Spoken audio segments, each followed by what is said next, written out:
Hi എല്ലാവരും, എന്തെടുക്കുന്നു? സുഖാണോ? ഞാൻ ബിസ പ്രിൻസ്. ഇന്ന് ഞാൻ ഒരു കഥയാണ് പറയാൻ പോകുന്നത്. കഥ എന്ന് പറഞ്ഞാൽ അത് പറയാനുണ്ടായ സാഹചര്യം എന്ന് വെച്ചാൽ, ഇപ്പോൾ ഇത് കല്യാണം കഴിഞ്ഞവർക്കുള്ള വീഡിയോ ആണ് കേട്ടോ. കല്യാണം കഴിക്കാൻ പോണവരായാലും കുഴപ്പമില്ല. ഇപ്പം നമ്മുടെ പാർട്ട്ണർ, അതായത് നമ്മുടെ ഹസ്ബൻഡ് അല്ലെങ്കിൽ നമ്മുടെ വൈഫ്, രണ്ടാളും ഈക്വൽ കഴിവുള്ളവരല്ലായിരിക്കും അല്ലേ. ഒരാൾ സ്ട്രോങ് ആണെങ്കിൽ ഒരാൾ ഇത്തിരി വീക്കായിരിക്കും. ഹസ്ബൻഡ് സ്ട്രോങ് ആണെങ്കിൽ ഭാര്യ വീക്കായിരിക്കും.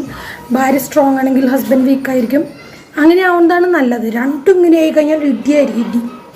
അപ്പോൾ ഒരാൾ താന്നും ഒരാൾ ഉയർന്നു നിൽക്കേണ്ടതാണ് എപ്പോഴും നല്ലത്.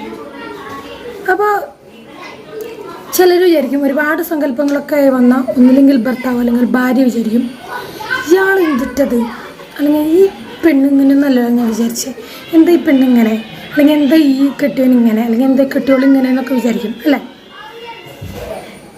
അപ്പോൾ പറഞ്ഞു എന്താണെന്ന് വെച്ചാൽ, നമ്മൾ വിഷമിക്കും ചിലർ.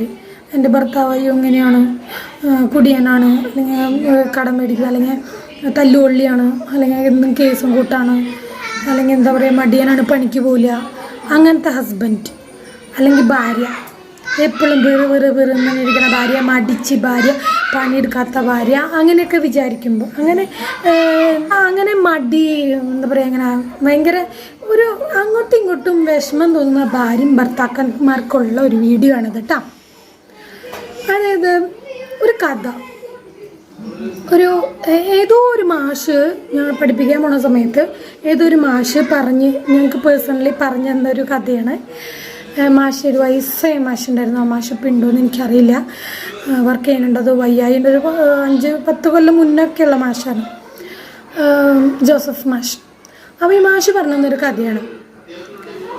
ഒരു ദിവസം ഉണ്ണീശോയും മറിയവും കൂടി, മാതാവ്, നമ്മുടെ ഉണ്ണീശോയും നമ്മുടെ മാതാവും കൂടി ഒരു കല്യാണത്തിന് അവർക്ക് പോകണം. അവരൊരു കല്യാണം ക്ഷണിച്ചു. ഇവർക്കാണെങ്കിൽ സ്ഥലം വലിയ പിടിയില്ല. അപ്പോൾ ഔസേപ്പുണ്യാളോട് ചോദിച്ചു, ഔസേപ്പേട്ട ഞങ്ങളുടെ കൂടെ വരുമോ എന്ന് മാതാവ് ചോദിച്ചു. അപ്പോൾ ഔസേപ്പേട്ടൻ പറഞ്ഞു, എനിക്ക് ഒരുപാട് വർക്ക് ഇവിടെ ഫിനിഷ് ചെയ്യാനുണ്ട്. ആൾ ആശേരിയാണല്ലോ, അപ്പോൾ ഒരുപാട് വർക്ക് ഫിനിഷ് ചെയ്യാനുണ്ട്, അപ്പോൾ അതുകൊണ്ട് ഇന്ന് വരാനൊക്കത്തില്ല, നിങ്ങൾ തന്നെ പൊക്കോളാൻ പറഞ്ഞു. ഇവർക്കാണെങ്കിൽ വഴി പിടിയില്ല. അപ്പോൾ വാ ഉണ്ണി, നമുക്ക് ചോദിച്ചു പോവാമെന്ന് പറഞ്ഞ് ഇവർ രണ്ടുപേരും കൂടി ഇറങ്ങി. അങ്ങനെ നടന്നൊരു ജംഗ്ഷനിലെത്തിയപ്പോൾ ഒരാളെ കണ്ടു. അയാളോട് ചോദിക്കുകയാണ്, ഹലോ ചേട്ടാ, ഇന്ന് കല്യാണ വീട്ടിലേക്കുള്ള വഴി അറിയുമെന്ന് ചോദിച്ചു. അപ്പോൾ അയാൾ പറഞ്ഞു, അറിയില്ലെങ്കിൽ തള്ളി മോനും കൂടി എന്തിനാ ഇറങ്ങിയേ, കുടുംബത്തിരുന്നാൽ പോരാങ്ങില്ലേ, ഇപ്പോൾ വഴി അറിയാണ്ട് ഇങ്ങനെ നടക്കുക, കാലത്ത് ഇങ്ങനെ നടന്നോളും എന്നൊക്കെ പറഞ്ഞാൽ എന്തൊക്കെയോ കുറേ ചീത്തകൾ അയാൾ മാതാവിനും ഉണ്ണീശോനെയും പറഞ്ഞു. ഇത് കേട്ട മാതാവിന് ഭയങ്കര സങ്കടമായി. മാതാവ് കരഞ്ഞു. കാരണം എന്താ പറയുക, നമ്മൾ പൊതുവഴിയിൽ നിന്ന് ഒരാളിങ്ങനെ പബ്ലിക്കായിട്ട് ചീത്ത പറയുകയാണ്, ഒന്നും പറഞ്ഞിട്ടല്ല, ഒരു വഴി ചോദിച്ചാൽ ഇങ്ങനെ ചീത്ത പറഞ്ഞപ്പോൾ മാതാവിന് ഭയങ്കര സങ്കടമായി. മാതാവ് കരഞ്ഞു. അപ്പോൾ ഉണ്ണീശോ പറഞ്ഞു, അമ്മ കരയണ്ട, നമുക്ക് അടുത്ത ആളോട് ചോദിക്കാം, എന്തേ ഒരാൾ വരുന്നുണ്ട്, ഞാൻ ചോദിച്ചോളാം എന്ന് പറഞ്ഞു.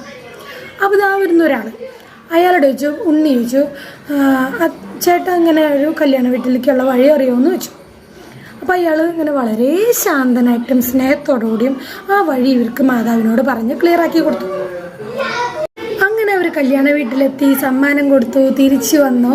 തിരിച്ച് ഈ വഴി നടന്നു വരുന്ന വഴിയിൽ മാതാവ് ഉണ്ണീശോയോട് ചോദിക്കുകയാണ്, ഉണ്ണിയെ, നീ 2 മനുഷ്യരും കണ്ടില്ലേ, 2 ആൾക്കാരും കണ്ടില്ലേ, നീ നമുക്ക് വഴി ചോദിച്ചാൽ വഴി പറഞ്ഞു തന്ന 2 ആളും നീ കണ്ടില്ലേ? ഇവർക്ക് 2 ആൾക്കും, ഒരാൾ നമ്മളെ കരയിപ്പിച്ചു, ഒരാൾ നമുക്ക് വഴി പറഞ്ഞു തന്നു. ഈ 2 ആൾക്കും നീ എന്ത് സമ്മാനമാണ് കരുതി വെച്ചേക്കുന്നത്, എന്ത് സമ്മാനം ഇവർക്ക് നീ കൊടുക്കുമെന്ന് ചോദിച്ചു.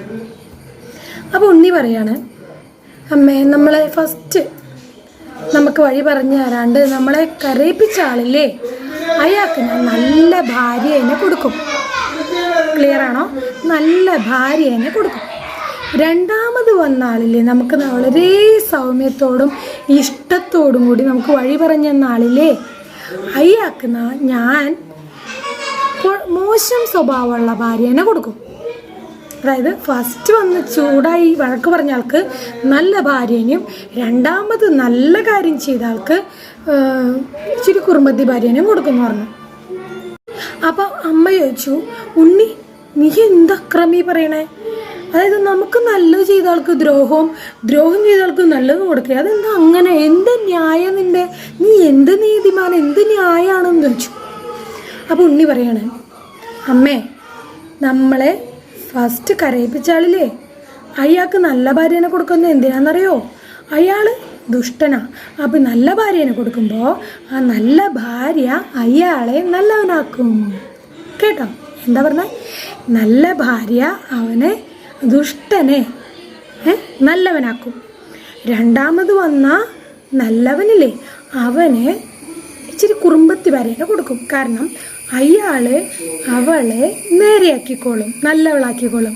അപ്പോൾ നമ്മൾക്ക് ഒരാളെ കിട്ടുന്നത് കുറവുകൾ നികത്താനും അവരുടെ പോരായ്മകൾ കുറച്ച് എന്താ പറയുക മാറ്റി അവരെ നല്ലവരാക്കാനും വേണ്ടിയിട്ടാണ് ഒരാളുടെ പാർട്ട്ണർ ഇച്ചിരി ഡള്ളായി പോകുന്നതും കുറുമ്പനാകുന്നതും കള്ളുടിയനാകുന്നതും അങ്ങനത്തെ കുറുമ്പുള്ള സ്വഭാവങ്ങൾ കാണിക്കുന്നത്. ഇവൻ വഴി മറ്റവൻ നേരെയാവാൻ, ഇവള് വഴി മറ്റവൻ നേരെയാവാൻ. മനസ്സിലായ? ഈ കഥ ഞാൻ ഇപ്പോഴും ഓർമ്മിക്കുന്നുണ്ട്, എത്രയോ കൊല്ലം മുന്നേ നടന്ന. അപ്പോൾ എന്തെങ്കിലും ഒരു ഫോൾട്ട് ഫീൽ ചെയ്താൽ ഞാനപ്പോൾ ആലോചിക്കും, നമ്മൾ വഴി ഒരാൾ നന്നാവാൻ വേണ്ടിയിട്ട്. അപ്പോൾ എൻ്റെ കുറുമ്പുകളൊക്കെയും ചേട്ടൻ വഴി ശരിയായിക്കോളും കേട്ടോ. അപ്പോൾ ഞാൻ പറഞ്ഞു വന്നത്, നമ്മുടെ പാർട്ട്ണർ ഭാര്യയോ ഭർത്താവോ ആരെങ്കിലും ഇങ്ങനെയാണ് എന്ന് പറഞ്ഞ് വിഷമിച്ചിരിക്കണ്ട. നമ്മൾ വഴി അവർ ശരിയായിക്കോളും. അല്ലെങ്കിൽ അവർ നന്നാക്കാൻ വേണ്ടിയിട്ടാണ് ദൈവം നമ്മളെ സൃഷ്ടിച്ചിരിക്കുന്നതെന്ന് അവർക്ക് തന്നെ പാർട്ട്ണറാക്കി കൊടുത്തേക്കുന്നതെന്ന് ആലോചിച്ച് സമാധാനപ്പെടുക, അതുമായിട്ട് പൊരുത്തപ്പെടാം. പിന്നെ ഞാൻ പറഞ്ഞില്ല, ഒരാൾ ഇച്ചിരി സ്ട്രോങ് ആണെങ്കിൽ ഒരാൾ ഇച്ചിരി വീക്കായിട്ട് നിൽക്കണം. രണ്ടാളും കട്ടയ്ക്ക് നിൽക്കുന്ന ഫാമിലീസാണ് ഇടി. അത് അപ്പോൾ ഇടി തന്നെയല്ല, അവർ അധികം അങ്ങോട്ട് മുന്നോട്ട് പോകില്ല.